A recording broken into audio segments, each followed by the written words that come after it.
தேசிய தலைவன். உண்மையிலேயே இந்த படத்தில் நான் நிறைய கற்றுக்கினேன். எல்லாரும் ஒன்று தான். எந்த மதமாக இருந்தான்னா, எந்த ஜாதியாக இருந்தான்னா, அது ஒரு எடுத்துக்காட்ட இந்த படம்.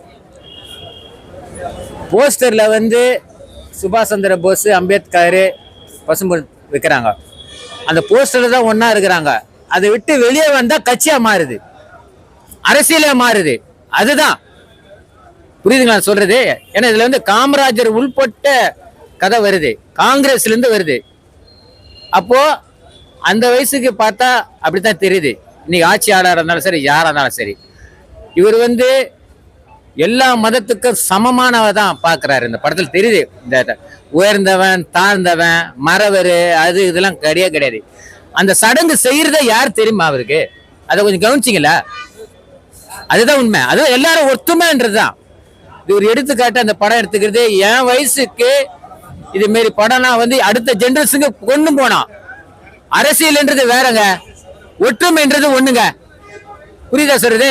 அரசியல் 5 வருடம் ஓட்டு போடுறது.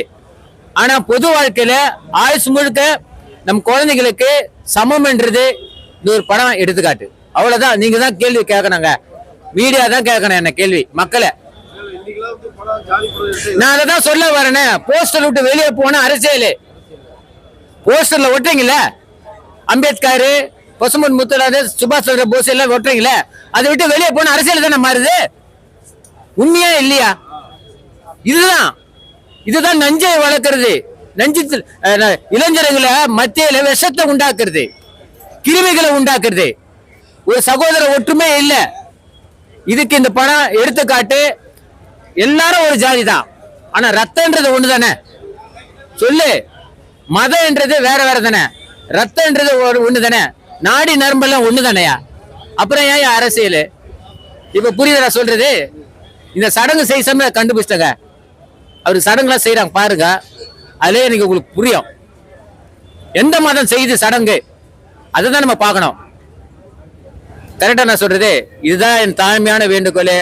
அரசியல்ன்றது வேற, பொது வாழ்க்கையில ஈடுபடுத்தவங்களாம் அதெல்லாம் கல்யாணமே பண்ணலப்பா அவரு. புரியுதா சொல்றது? கல்யாணமே பண்ணலன்னா என்ன? காமராஜர் கூட கல்யாணம் பண்ணலதான். ஆனா பொது வாழ்க்கையில ஈடுபட்டா ஜாதிக்கு அப்பாற்பட்டதுதான், மதத்துக்கு அப்பாற்பட்டுதான். மனுஷனா பாருங்க, நீங்க முதல்ல மனுஷனா நடந்துங்க. ஜாதியை பார்க்காதீங்க, மதத்தை பார்க்காதீங்க. ஒன்னா பயணிக்கணும், ஒன்னா பயணம் பண்ணணும். அரசியல் ஓட்டு போன்றது 5 வருடம். ஆனா நம்ம 100 வருஷம் வரைக்கும் பார்க்கணும், 100 வருஷம் வரைக்கும் வாழணும். அதுதானே மெயின் கேள்வி. இப்ப என் வயசு எடுத்துக்கா, நான் இன்னும் ஒரு 20 வருஷம் நான் வாழணுமே இந்த சமுதாயத்துல. அதுக்கு என்ன நான் பண்ணணும்? ஒற்றுமையா இருக்கணும். அதுதான். வணக்கம் PS. நான் போட்டுக்கிறேன் என்ன சரியா? அனைவருக்கும் வணக்கம்.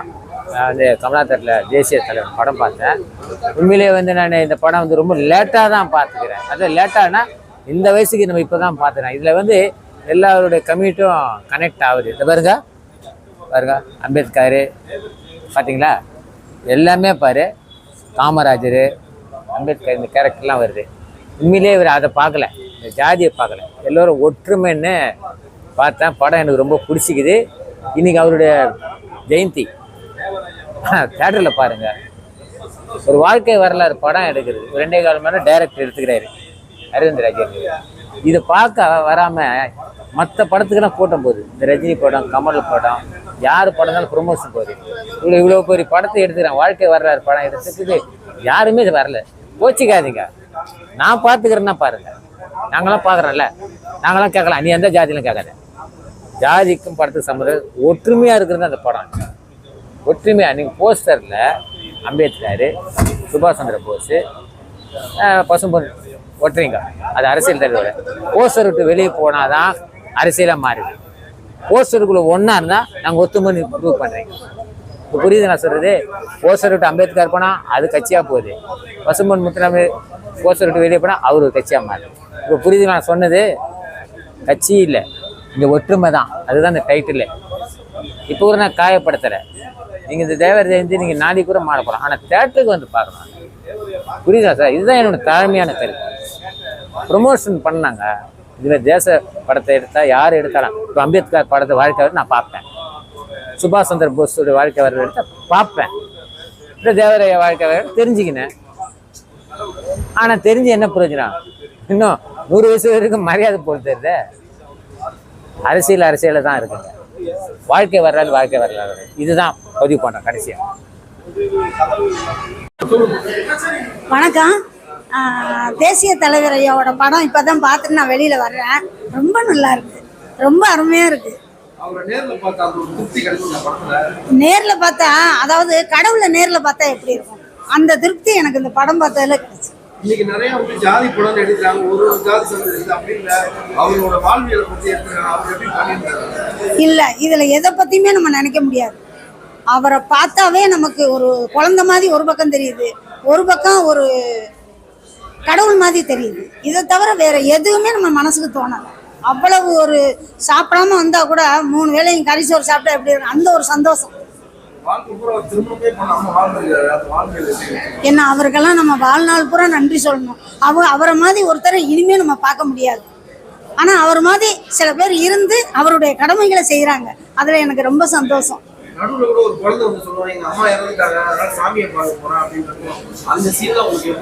அந்த சீன்ல எனக்கு ரொம்ப கண் கலங்கிட்டேன். எனக்கு ரொம்ப இதெல்லாம் ஆச்சரியமும் அதிசயமும். இதை பார்க்குற மக்கள் ரொம்ப சந்தோஷப்படுவாங்க. ஆனால் அந்த ஐயா மாதிரி ஒரு ஐயா நமக்கு கிடைக்கிறது இனிமே கஷ்டம். இருந்தாலும் அவர் எல்லார் மனசுலையும் இருக்கார். அவர் இறக்காம இருந்தால் இன்னும் நல்லா இருக்கும். இப்போ அவர் இறந்ததுனாலே ஒன்றும் இல்லை. உங்கள் உருவத்தில் நான் அவரை பார்க்குறேன், உங்கள் உருவத்தில் அவர் பார்க்குறேன். ஆனால் ஹீரோ சார் நல்லா நடிச்சிருக்காரு. பசி சார் ரொம்ப நல்லா அருமையாக நடிச்சிருக்காரு. ரொம்ப எங்கள் குடும்பமே பார்த்து ரொம்ப சந்தோஷம். இன்னைக்கு ஐயாவோட ஜெயந்தி, தேவரையா ஜெயந்தி. இந்த நாடு நல்லா இருக்கணும், நாட்டு மக்கள் நல்லா இருக்கணும், உலகம் நல்லா இருக்கணும், உலகத்து மக்கள் நல்லா இருக்கணும். இந்த படத்தை கஷ்டப்பட்டு தயார் பண்ணவங்க, நடித்தவங்க, டைரக்ஷன் பண்ணவங்க எல்லாருமே நல்லா இருக்கணும். இந்த உலகத்தில் எல்லாருமே நல்லா இருக்கணும்னு நான் வேண்டிக்கிறேன். நன்றி, வணக்கம். அன்பார்ந்த மக்களுக்கு வணக்கம். தேசிய தலைவர் படம் இப்போதான் பார்த்தேன். படம் ரொம்ப அருமையாக பண்ணியிருக்காரு. இயக்குனர் அரவிந்த்ராஜ் சார் ரொம்ப அழகா படத்தை பண்ணியிருக்காங்க. நடிகர் பசிஷா சூப்பராக பண்ணியிருக்காரு. படம் இன்னைக்கு ரிலீஸ் ஆகி வேற லெவலில் போயிட்டு இருக்குது. Ilaiyaraaja song first song, last song, மற்ற அனைத்து சாங்கும் அருமையாக இருக்கு. படம் ஃபுல்லாக ஒரு ஜாதியும் குறிப்பிடல, அரசியலையும் குறிப்பிடாமல் அந்த தேவர் வாழ்ந்த வாழ்க்கையை நமக்கு முன்னோர்கள் பார்த்துருக்க மாட்டாங்க.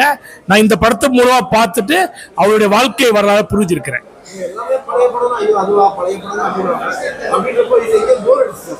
இல்ல, படம் எங்கேயும் போர் இல்லை.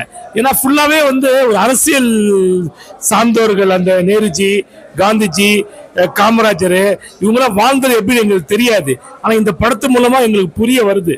அவங்களாம் வாழ்ந்திருக்காங்க, நம்ம நாட்டுக்காக, தமிழ்நாட்டுக்காக தியாகம் செஞ்சிருக்காங்க, அர்ப்பணிச்சிருக்காங்க, மேரேஜ் ஆகாம அர்ப்பணிச்சிருக்காங்க.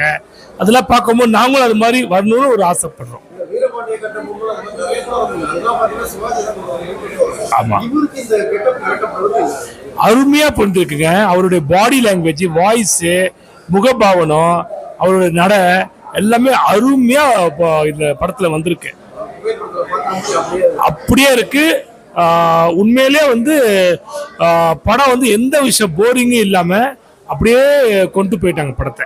அருமையா இருக்கு படம். தேசிய தலைவர் பெரிய லெவல்ல மாபெரும் வெற்றி அடையும்.